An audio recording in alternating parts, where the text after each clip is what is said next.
Hi అండి. రాణమ్మ చేతి వంటలో ఈరోజు అయితే పొన్నగంటి కూరతో పెసరపప్పు వేసి ఆకుకూర అయితే చేద్దామండి. ఇది పొన్నగంటి కూర.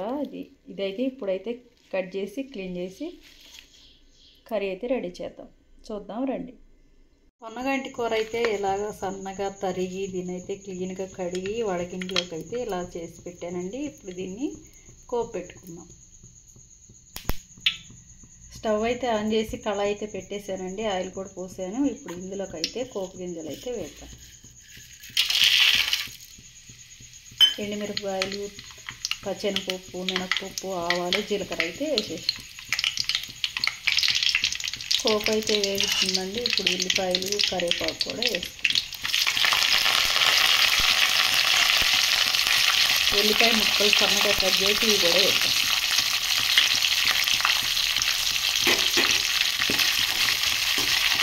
అయితే వేగినాక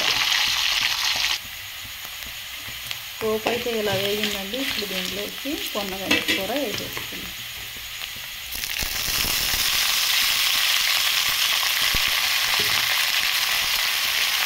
నానబెట్టిన పెసరపప్పు కూడా ఇందులో వేస్తాం.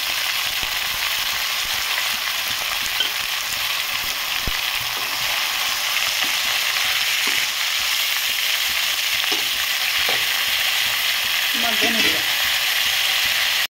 మూత అయితే పెట్టేసుకుందాం.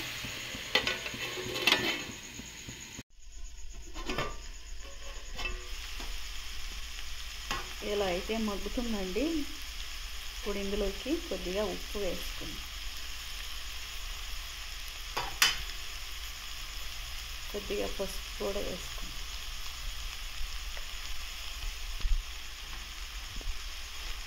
ఇలాగ ఒకసారి మొత్తం కలుపుతాం.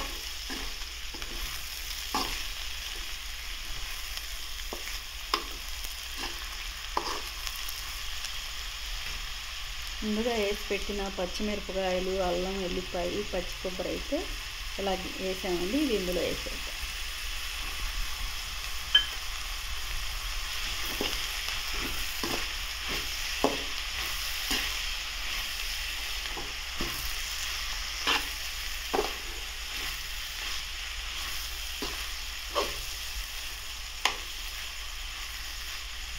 కొంచెంసేపు మగ్గనిద్దాం.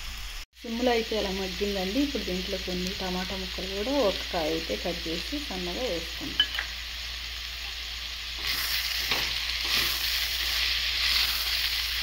కొంచెంసేపు టమాటా ముక్కలు కూడా మగ్గనిద్దాం. కొత్తిమీర కూడా వేద్దాం.